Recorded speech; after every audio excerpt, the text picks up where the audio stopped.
The first speakers will be talking about landholder engagement, consent and involvement from a Martu perspective.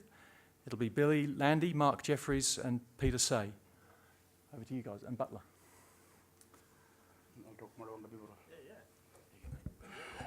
You are like the one gonna Martu language pa ngago we come Yapura long way like you pagano abijano pilbrajano to acknowledge ngabi nganya land treated owners pa you are there what you bijango long way we will come here today, and I'd like to thank the trios to let us be on behalf of the land. Thank you. And I'll just pass it on.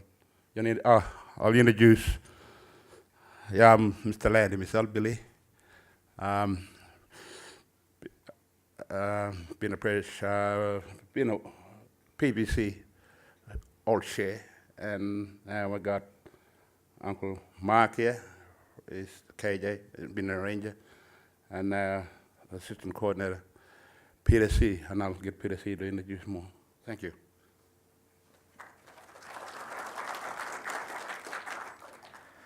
Okay, firstly, we thought we'd just give you a bit of background about Martu. Martu actually have native title over 13.6 million hectares of the Western Desert in Western Australia.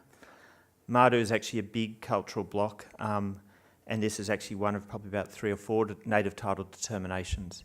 And there are other, one of the other groups here today from Central Desert and Birriliburu is the native title determination immediately to the south. The Martu native title determination actually spans 3 deserts: the Great Sandy Desert, which is over here. You've got the Gibson Desert here, and you've got the Little Sandy Desert coming through here. The Little Sandy Desert is sort of characterised a bit more by more ranges, more rocky outcrops and stuff like that. It also completely surrounds the Kanyirninpa National Park, formerly called the Rudall River National Park, and that's in green in the middle. And that's one of the identified assets that the Australian Feral Camel Management Project was out to protect. Martu have very strong culture, and only relatively recently really came out of the desert, from the 1920s through till the mid-1960s. And so some of the old people that we work with and are still alive today grew up living a completely traditional life and didn't come and meet whitefellas really until as late as the mid-60s.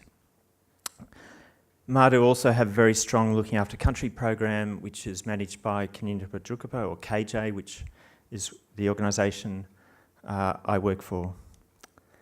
About camels on Martu country, back in 2006 there were lots of camels around Kanyirninpa National Park. That was the last time prior to this project, and this year the aerial survey was done. Martu did not want to cull camels for cultural reasons and also some religious reasons. It was really seen to be against Jukurrpa, against Martu law really, to just kill for killing's sake and not to make use of the animal.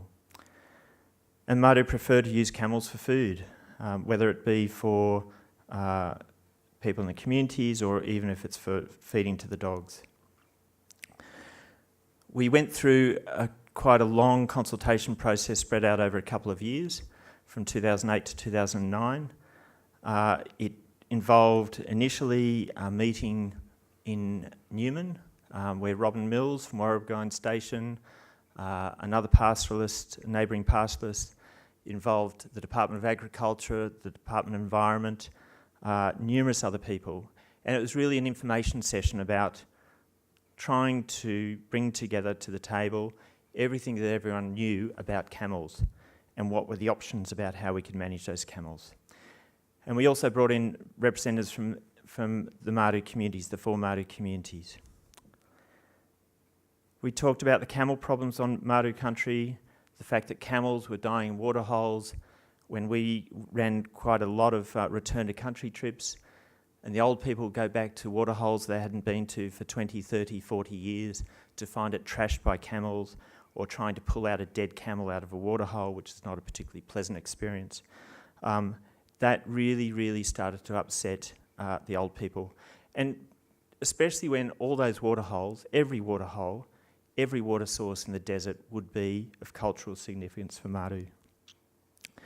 We looked at different ways of controlling animals. We talked about fences, we talked about spiders, and there was a picture of a spider in one of the other presentations earlier this morning.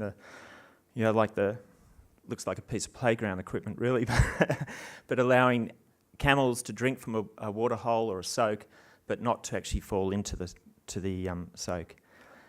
And we talked about tourism ventures. We talked about, well, that would take 20 camels out if we could run camel tours. We talked about safaris, we talked about trucking, we talked about mustering, and we went through all the numbers. And one of the things that we kept coming up against was in the Pilbara and the area that in the Western Desert where Martu live, none of those things would actually stack up financially and take the numbers out that we needed to take. We used props, we used jerry cans to demonstrate how much water a camel could drink. We used bag of rice to actually pour over a map to say, this is how many camels are on Martu country, and if we do the tourism thing, well, you take out a tiny little pile. If you do mustering, we might take out 600 a year. If we did all this, but it looks like that every year there's another 4,000 or 5,000, and that's the pile on the left is the new camels every year. And eventually, in about September 2009, Martu approved the strategy as a way forward of how to manage camels. And that was a really courageous decision by Martu at the time, and one which was, as we said, going completely against their cultural beliefs and values. And I'll pass over to Butler. You press it? Yeah, do you want me to do it? My strategy, to look after the camels, around the community roads and the community, we want to look after the camels, not to come into the communities and all that, yeah. And Martu use camel for food and commercial operation, we get them and it doesn't go away sometime, but we have some there for the communities and for some, yeah.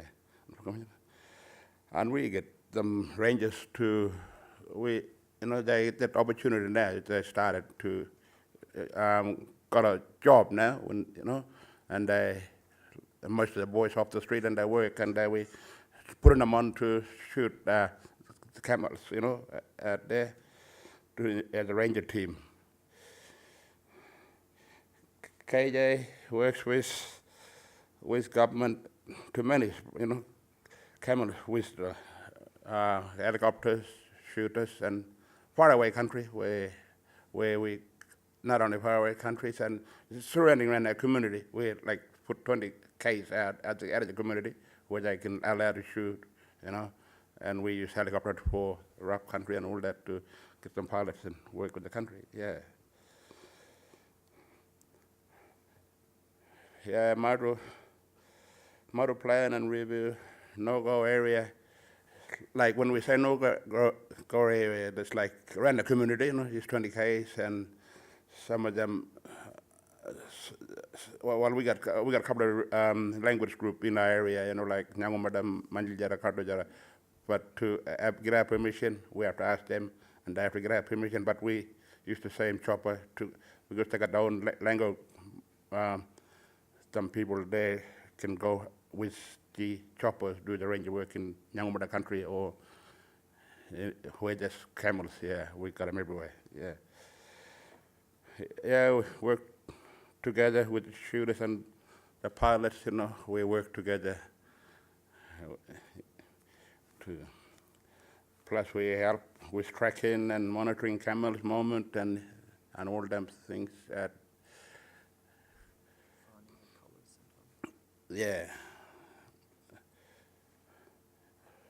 Yeah, impact, we got monitoring water holes for impact and all that too. That's all, we all get involved for them, all them things that went past, or what they were doing, yeah. Martu involvement planning.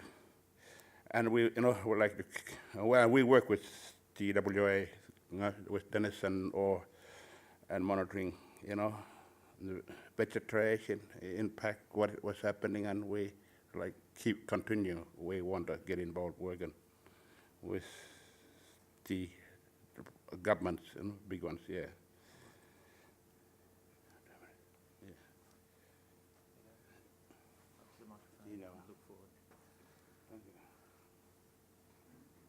Resource and outcomes over 25,000 fur camels and 2,000 donkeys been removed. As soon as those been, all these camels and donkeys were removed, increasing their health, and everything came back, like a water hole become cleaner back to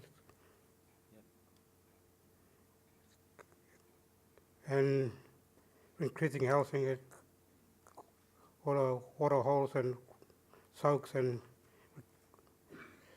the bird and other animals becomes after the camel's gone into. And this place much greener.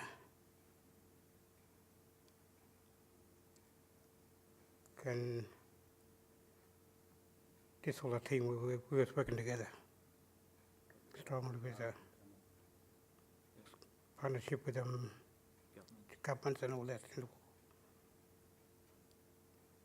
KJ board committee is to go on control Martu Ranger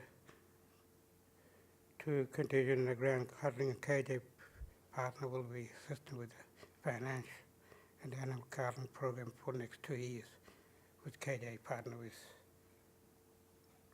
the AFCMP, yeah.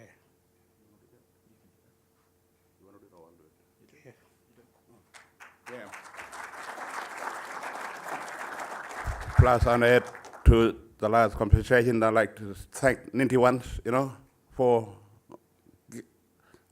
to be there and where we are now today, and yeah, continuing.